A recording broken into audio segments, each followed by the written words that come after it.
शेतात नुकसानीचा पंचनामा सुरू असतानाच शेतकऱ्यानं महसूल अधिकाऱ्यांसमक्ष विहिरीमध्ये उडी घेऊन आत्महत्या केली। पैठण तालुक्यामधील खातगाव इथली ही घटना असून संजय कोहकडे असं या शेतकऱ्याचं नाव आहे।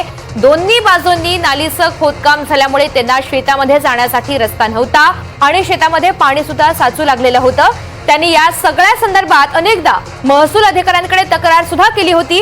मंगळवारी अधिकारी पंचनामा करत असताना कोहकडे यांनी आपली व्यथा सांगितली।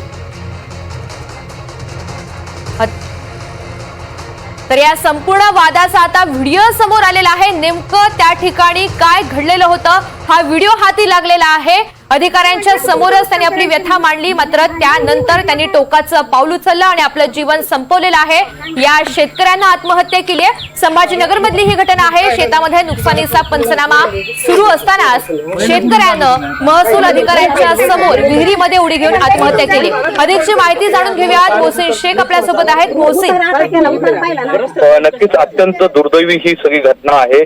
एका शेतकऱ्याच्या शेतात जे अतिवृष्टीमुळे पाणी घुसलं होतं ती व्यथा तो अधिकाऱ्यांसमोर मांडत होता, मात्र अधिकारी काही ऐकून घ्यायला तयार नव्हते आणि त्यामुळे त्याने आत्महत्या केली होती। आता या सगळ्या घटनेचा व्हिडिओ एनडीटीव्ही मराठीच्या हाती लागलाय। खातगाव मधील ही घटना आहे।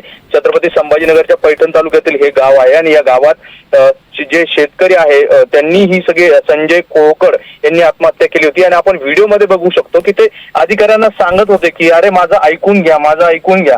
मात्र अधिकारी ज्या पद्धतीने त्यांच्याशी बोलतायत तर ते या सगळ्या गोष्टीचा त्यांना वाईट वाटलं आणि त्यामुळे त्यांनी आत्महत्या केल्याचं त्यांचं कुटुंबियांचं म्हणणं आहे। आणि जी घटना ती काल घडली, जी आत्महत्या त्यांनी केली कोहकड यांनी, त्यापूर्वीचा क्षणांसाठी आपल्याला थांबवते। हा नेमका वाद काय होता तो आपण एकदा ऐकूयात।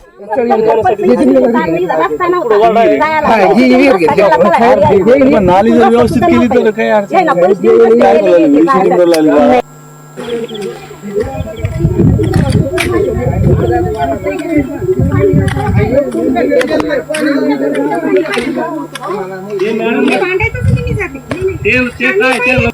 नाही मी म्हटलं का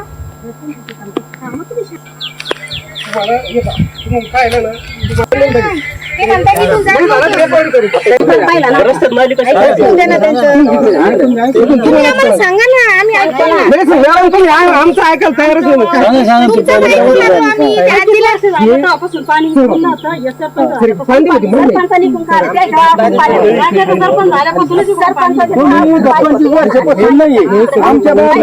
आमच्या मामात घेतलेले तुम्ही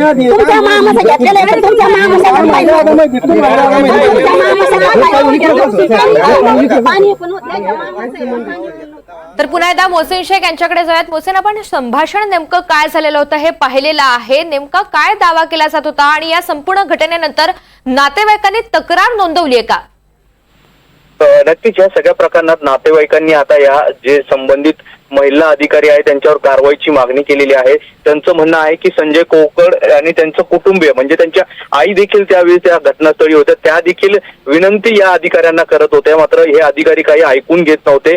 त्या कोहकडे यांच्या शेतात पाणी घुसलेलं होतं आणि त्यामुळे त्यांच्या शेताचं प्रचंड नुकसान होत होतं, मात्र ते सांगण्याचा प्रयत्न करत असताना त्यांची बाजूच अधिकारी जाणून घ्यायला तयार नव्हते आणि या सगळ्या गोष्टीला ते कंटाळले होते। यापूर्वी देखील अनेकदा त्यांनी या बाबतीत तक्रारी केल्या होत्या, मात्र अधिकारी येत नव्हते आणि जेव्हा अधिकारी आले तेव्हा ते ऐकून घ्यायला तयार नव्हते आणि या सगळ्या अधिकाऱ्यांच्या या जाचाला म्हणता येईल आपल्याला कंटाळले आणि त्यांनी थेट त्याच ठिकाणी अधिकाऱ्यांच्या समोरच म्हणजे जे चौकशीसाठी आणि त्या ठिकाणी पंचनामा करण्यासाठी अधिकारी आले होते त्यांच्या समोरच त्यांनी विहिरीत उडी घेतली। तात्काळ लोक त्यांना वाचवण्याचा प्रयत्न केला, लोकही तिथे जमा झाले, मात्र तोपर्यंत त्यांचा मृत्यू झाला होता। अत्यंत दुर्दैवी ही घटना आहे। आता हे पाहणं महत्वाचं असणार या सगळ्या प्रकरणाची चौकशी होणार का आणि संबंधित अधिकाऱ्यांना जे या सगळ्या गोष्टीसाठी दोषी आहेत त्यांच्यावर कारवाई होणार का हे पाहणं महत्वाचं असणार आहे। मात्र आपण व्हिडिओमध्ये जर बघितलं तर अत्यंत वाईट पद्धतीने हा सगळ्या त्यांना वागणूक दिल्याचं या ठिकाणी पाहायला मिळतोय आणि त्यांच्या कुटुंबियांनी हा आरोप केलेला आहे। अगदी मोहसिन, धन्यवाद सविस्तर माहितीसाठी।